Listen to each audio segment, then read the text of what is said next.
आइए पीयूष जी, आपका ही इंतजार है।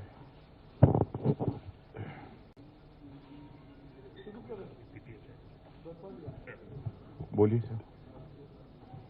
नमस्कार। मैं आज की मीडिया ब्रीफिंग में स्वागत करता हूं रक्षा मंत्री श्री राजनाथ सिंह जी का, और इनके साथ मंत्री हैं श्री थावरचंद गहलोत जी, प्रकाश जावड़ेकर जी, पीयूष गोयल जी, मुख्तार अब्बास नकवी जी, प्रहलाद जोशी जी। सर, मैं रिक्वेस्ट करता हूं कि आप मीडिया का ब्रीफिंग शुरू करें। सर मित्रों, मेरी तरफ से आप सभी का स्वागत है। और आज बाइक नहीं चल रही है? चल रही है। आज राज्यसभा में जब कृषि से संबंधित 2 विधेयकों पर चर्चा चल रही थी, उस समय राज्यसभा के अंदर जो कुछ भी हुआ वह जहां दुखद था वही दुर्भाग्यपूर्ण था, और इससे भी आगे जाकर मैं कहना चाहूंगा कि वह अत्यधिक शर्मनाक था। मैं जानता हूं कि संसद की कार्रवाई सुचारू रूप से चलाने के लिए जहां पर सत्ता पक्ष की जिम्मेदारी बनती है, वहीं पर विपक्ष का भी सहयोग अपेक्षित है। विपक्ष की भी संसदीय मर्यादाओं का पालन करते हुए अपनी भूमिका का निर्वाह करना यह अपेक्षित होता है, एक्सपेक्टेड होता है विपक्ष के द्वारा भी। लेकिन आम जनता के अंदर, आम किसानों के अंदर एक गलतफहमी पैदा करके केवल निहित राजनीतिक स्वार्थ को साधने की जो कोशिश की जा रही है, मैं समझता हूं कि स्वस्थ लोकतांत्रिक परंपराओं के यह अनुकूल नहीं है। और यह दोनों विधेयक, मैं कह सकता हूं, किसान और कृषि जगत दोनों के लिए यह ऐतिहासिक हैं। इसे लागू करने से स्वाभाविक रूप से किसानों की आमदनी बढ़ेगी, लेकिन किसानों के बीच गलतफहमी पैदा की जा रही है। एमएसपी समाप्त कर दी जाएगी, एपीएमसी समाप्त कर दी जाएगी। हकीकत यह है कि यह दोनों बिल प्रभावी होने के बाद हमारा किसान अपना माल भारत में जहां भी बेचना चाहता है पूरी आजादी के साथ बेच सकता है, जहां पर भी उसको अच्छी कीमत मिले। न तो एपीएमसी समाप्त हो रही है और न तो एमएसपी समाप्त हो रही है। इसके पहले भी हमारी सरकार ने बराबर एमएसपी बढ़ाया है, और जो यह वादा किया था कि हम किसानों की आमदनी को जस्ट डबल करेंगे, तो उस लक्ष्य को काफी हद तक हमने हासिल करने में भी कामयाबी हासिल की है। लेकिन हम इसे और आगे ले जाना चाहते हैं। लेकिन जैसा मैंने कहा कि डिप्टी चेयरमैन राज्यसभा के, उनके साथ जो दुर्व्यवहार हुआ है, प्रत्यक्ष सारे देश ने अपनी आंखों से उसे देखा है। हरवंश जी पत्रकारिता क्षेत्र में लंबे समय तक उन्होंने काम किया है और लोग अच्छी तरह परिचित हैं। मूल्यों में विश्वास रखने वाले, वैल्यूज के प्रति कमिटमेंट, एक ऐसे व्यक्तित्व के रूप में उनकी छवि रही है। लेकिन सीधे उनके आसन पर तक चले जाना, और आसन तक जाना ही नहीं बल्कि आसन पर जाकर खड़े हो जाना, वहां पर जाकर रूल्स बुक को फाड़ डालना, और इतना ही नहीं है, वहां पर पहुंचकर रूल्स बुक को फाड़ना और अन्य भी जो कागजात रखे हुए थे उसे भी फाड़ देना और आसन के ऊपर चढ़ जाना। जहां तक मैं जानता हूं, मैं कह सकता हूं कि संसदीय इतिहास में कभी ऐसी घटना न तो लोकसभा में हुई है न राज्यसभा में हुई,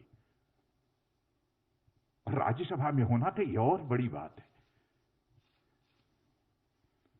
राज्यसभा को हम हाउस ऑफ एल्डर्स कहते हैं। संसदीय परंपराओं में विश्वास रखने वाला कोई ही व्यक्ति निश्चित रूप से इस प्रकार की घटना से आहत होगा। आज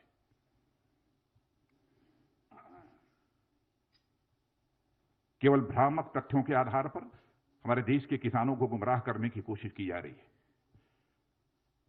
मित्रों, मैं भी किसान हूं, मैं भी कृषि मंत्री हूं।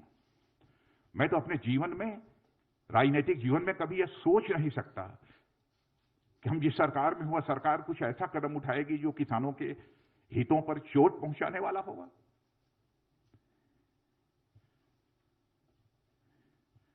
जो कुछ भी हुआ है वह संसदीय गरिमा के अनुरूप नहीं हुआ है।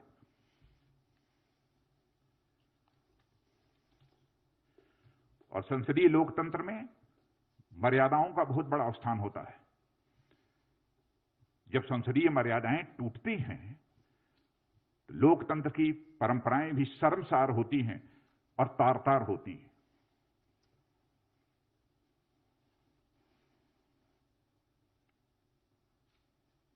और कुछ सांसदों के द्वारा उपसभापति जी के साथ जैसा आचरण किया गया है उसकी जितनी भी भर्त्सना की जाए वह कम है।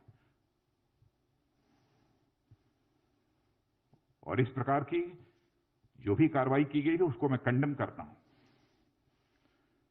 और मैं यह स्पष्ट करना चाहता हूं, इस प्रकार की कार्रवाई से उनके छवि पर तो आंच आई ही है, संसदीय गरिमा को भी गहरी चोट पहुंची है।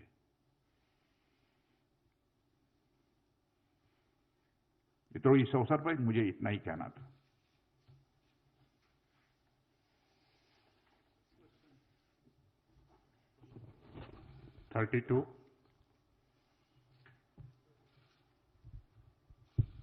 सर, मैं प्रशांत हूँ एबीपी न्यूज से। विपक्षी पार्टियों ने उपसभापति के खिलाफ एक नो कॉन्फिडेंस का नोटिस दिया है सर, उस पर क्या कहेंगे आप? और उसका प्रोसीजर क्या है सर? प्रहलाद जोशी सर हैं यहाँ पर, उसका प्रोसीजर क्या होगा सर? नोटिस दिया है, उसके बाद कैसे टेकअप होगा ये? अभी सर अब चेयरमैन देखेंगे। नोटिस गई है, चेयरमैन को जो इस संबंध में फैसला करना होगा करेंगे। हम राजनीतिक स्तर पर उस संबंध में कुछ नहीं कहना चाहेंगे। यह प्रेरोगेटिव पूरी तरह से चेयरमैन का है। 50 सर, आनंद हूँ इंडिया टीवी से। विपक्ष बार बार ये कह रहा है कि वो उनकी आवाज को राज्यसभा में दबाया गया है। बार बार वो मत विभाजन मांग रहे थे, लेकिन जो चेयर पे बैठे थे उपसभापति, उन्होंने मत विभाजन नहीं किया। और साथ ही साथ विपक्ष बार बार एक तर्क ये दे रहा है कि जो सरकार अपनी कैबिनेट मंत्री हरसिमरत कौर को नहीं समझा पाई इस बिल के फायदे को, वो किसानों को और बाकी देश को क्या समझाएगी? समझाने का जहां तक सवाल है, समझाने की कोशिश तो सबको हो रही है। और ऐसे लोग जिनके हर व्यक्ति के फैसले लेने के पीछे कुछ राजनीतिक कारण होते हैं। कैसे उन्होंने यह फैसला किया उस संबंध में मैं कोई टिप्पणी नहीं करना चाहता हूं। लेकिन इस प्रकार का आचरण हेल्दी डेमोक्रेसी में यह तो सभी स्वीकार करेंगे ना कि अपेक्षित नहीं है। 60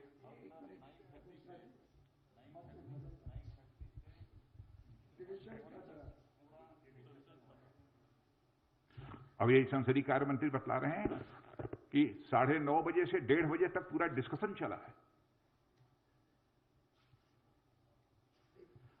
अच्छा, दूसरी चीज, मान लिया उन्हें महसूस हुआ कि उनको इग्नोर किया गया, उनकी बात नहीं सुनी किसी, मान लिया। लेकिन मैं ऐसा मानता नहीं, लेकिन उनके हिसाब से भी हम माने।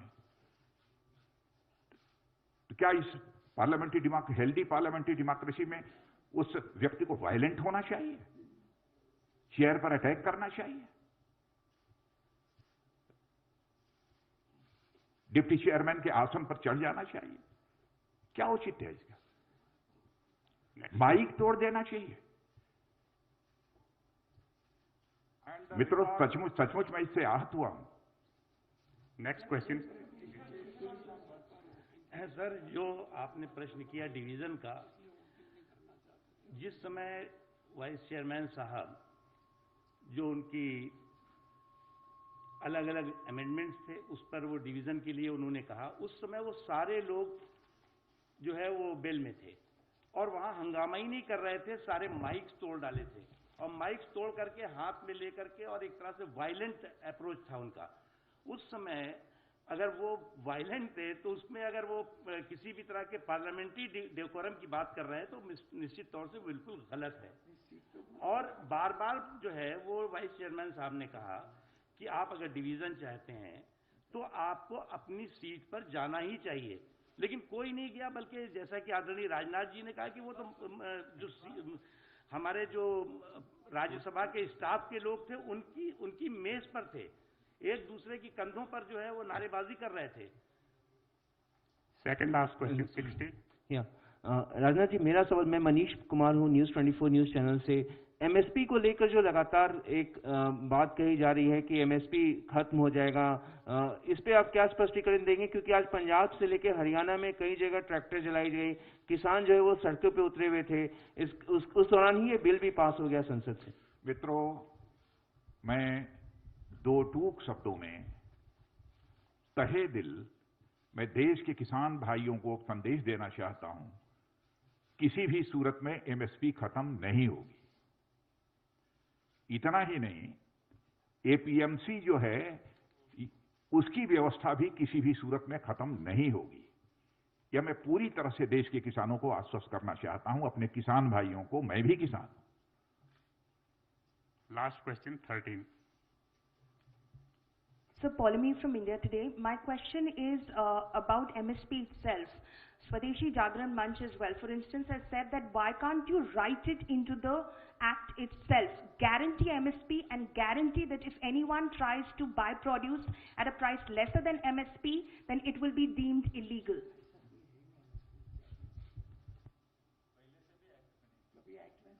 ऐसा प्रोविजन कभी एक्ट में रहा भी नहीं है, इसके पहले भी।